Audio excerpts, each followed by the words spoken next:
Barry Sights, is it? Did I say it right? Or you can go. Is it Barre or Barry or Bari? And how do I pronounce your last name? Is it Sights or Seats or Sates? No, I'll say. You said it right the first time. It's Barry Sights. For some of you, myself included, this conversation is routine. It simply is initiation into the club of never being able to find your name on a keychain and having to program autocorrect not to correct your name. So let me introduce myself. My name is Barry Sights, and yes, I pronounced that right. Go back. If I were to go and search my name in a baby name database, the results would be limited.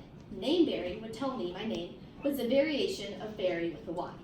Still on Nameberry, a simple click to the hyperlinked Barry with a Y would reveal a name of Irish origin that means spear. Baby Namespedia starts off their definition with, and I quote, "The baby boy named Barry is also used as a girl name," end quote. And up until a few months ago, Urban Dictionary claimed Barry was a bald, muscular man with deep blue eyes. Yikes. That is definitely not how a teenage girl wants to be described.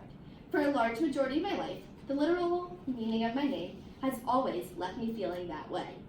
However, after an interview with my mom and grandpa, I found it impossible to judge my name solely on these definitions. I've now realized that the true meaning of my name comes from the people, not the words behind it. I'm named after two men, my Uncle Barry and my great-grandfather Cecil. Barry was my dad's older brother. He died at the age of 21, a few days before his 22nd birthday. He was diagnosed with an inoperable brain tumor his freshman year of college, where he was attending Tulane University. He was only able to complete his first semester of studies before spending 3 years battling the tumor. My mom recalls, and I quote, "In stories shared, he was very sweet, very thoughtful, and very into his studies. Barry died 13 years before I was born, yet his passing was still fresh in my family's minds, just as it is today.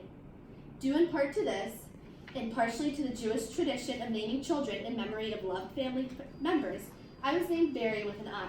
Of course, there were certain obligations to fill before the naming was official. Would my parents have named me Barry if I was a boy? Absolutely not, my mom says. But with an I, you can put a heart over it and make it prettier. Second, my dad's parents, my Nana and Key, were consulted to see if they would be okay with the name. Evidently, they were. Cecilia, my middle name, is derived from my mom's father, Cecil Marks. Cecil, or Peepaw, died a few months before I was born. Because he was my last remaining great-grandparent, I was never able to meet any of my great-grandparents. My mom described Cecil as very traditional and a hard worker.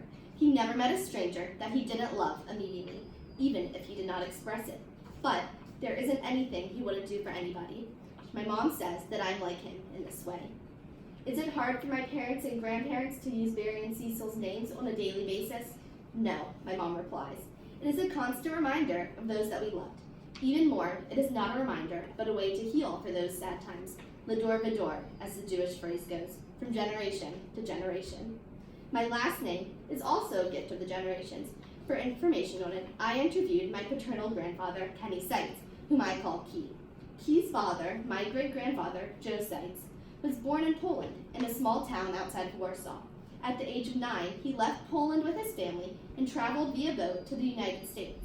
Key remembers that, and I quote, "His father did not remember anything about Poland except traveling to Warsaw on horse and buggy with all of his belongings on his back," end quote. Coincidentally, this was in the year 1919, exactly 100 years ago. Joe and his family did not speak English, so when the officials at Ellis Island asked for their names, they were unable to fully provide it. As a result, Sights is only an adaptation of what my family's last name was. It is only part of the long Polish name the Ellis Island official could not comprehend. Does Sights have any meaning to our family then? Not a literal one, at least. Instead, it is a constant reminder of the life my ancestors rebuilt for themselves upon coming to America. Barry Cecilia Sights. For some, it is hard to pronounce. For me, not so much. My name is next season's fruit. It is life breathed back into something that was originally deemed over. It is hope over a new horizon. Yes, my name is not always easy. My grandparents call me Bear and Barry Blue Eyes instead. Yes, I do have to explain it to new people I meet. Yes, Sights does not have any meaning in the actual words. But no, I wouldn't change it for anything.